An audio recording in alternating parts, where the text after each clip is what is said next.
Hi, thank you. I should say we're not the only nonprofit dealing with intersex issues. We are the only nonprofit in the country dealing with intersex and law.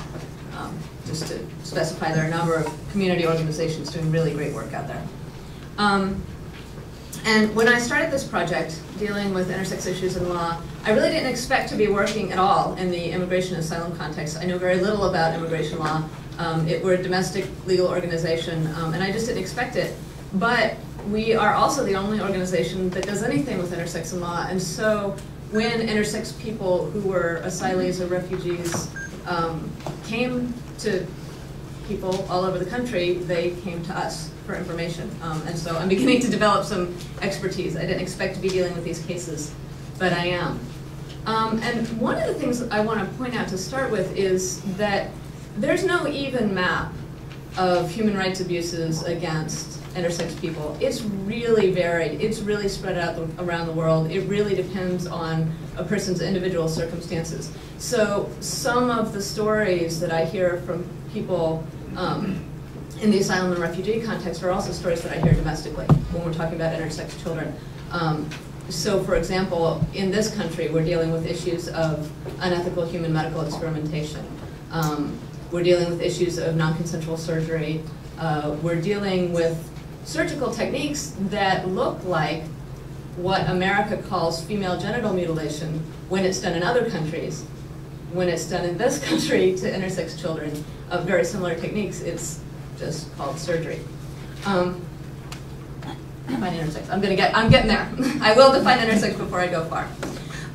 So I'm going to do that, and then I'm just going to tell some stories about some of the situations I've encountered, because it's hard to present a coherent picture. It is really individualistic. But I'll try to give you guys some idea of what kinds of things we're seeing out there in this context. But so to start with, what is intersex? I know everybody doesn't know that term. And this part of the lecture I give all the time to doctors and medical students as well as attorneys, and I call it everything you learned in sex ed was wrong. A better way of saying that actually might be just take everything you learned in sex ed and put the word usually in front of it. Because much of what we all learned is not universal. It's what's common. So what do we learn? Well, we all learned, first of all, in sex ed that there are two kinds of people. There are people that go in the pink box and people that go in the blue box. Those two boxes are totally different. They're totally separate. There's no overlap. In fact, we sometimes talk about them as containing two different planets. Men are from Mars and women are from Venus, right? We talk about them as different species sometimes. We're that different. And we also learned that some certain physical characteristics go along with these two boxes. So in one box, we have people with XY chromosomes, and in the other box we have people with XX chromosomes, and so on. There are many other physical characteristics the two boxes. And so if you have a person that has these physical characteristics, ovaries, a clitoris, labia, vagina, then you know it's a girl. And if you have a person with these characteristics, then you know you've got a boy. Well, usually that's true. And with this comes a whole package of other things most of us also learn.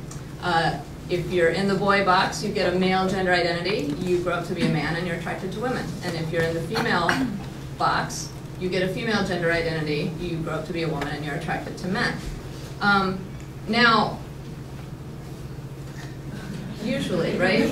What we're learning, what we learned in San Francisco, what the rest of the country and the rest of the world is beginning to learn, is that these things below the gender announcement, what they say in the delivery room, that these things can be mixed and matched in various ways. That a person who has a typically male body might not have a male gender identity. That a person who has a male gender identity might not be attracted to women, and so on. And the biological pieces don't always follow the typical patterns either. And so that's what I'm talking about. When I talk about intersex, I'm talking about these things above the line.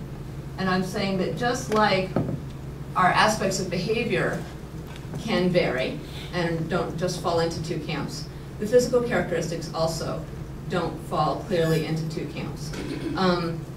So not everybody has XY or XX chromosomes. There are a number of other variations that are possible. I'm going to talk about that in a minute.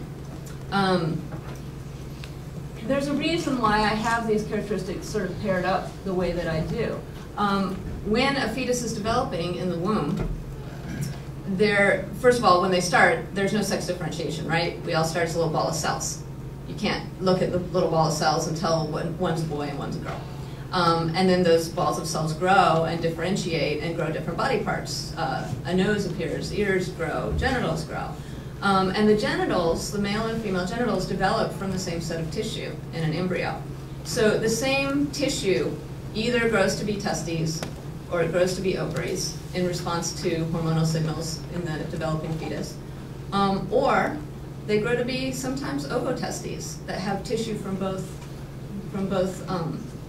kinds of organs. Or sometimes they don't differentiate. They're called what's called streak gonads that aren't clearly testes or ovaries. Sometimes a person will have one of each.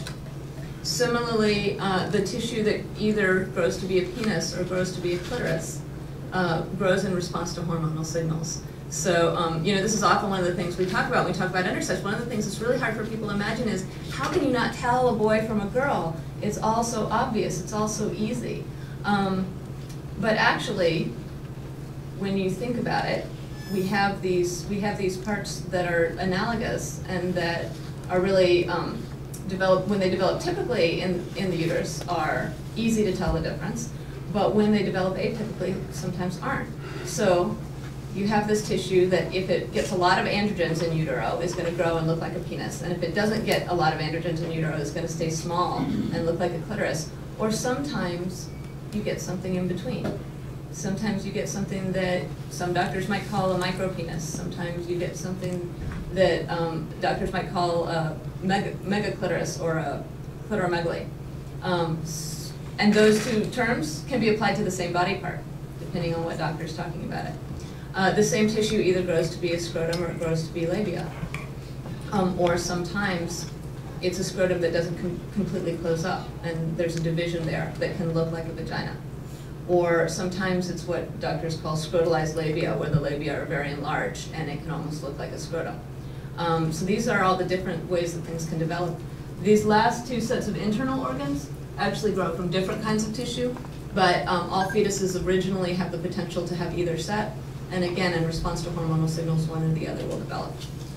So what I'm saying is, all of these things above the line can also mix and match in various ways. And all of those things can have some sort of intermediate expression. Now, not every physical mix, like you can't throw darts at my chart and say anything you hit is possible. Not every possible kind of mixing and matching is possible, but there are really very, very many different combinations that can occur, and that can occur in response to a number of different genetic conditions or hormonal conditions. So when I talk about intersex, I'm really talking about maybe 30 different medical conditions or more. And a good number of intersex conditions are not ever diagnosed. So something like half of intersex people never receive a medical diagnosis.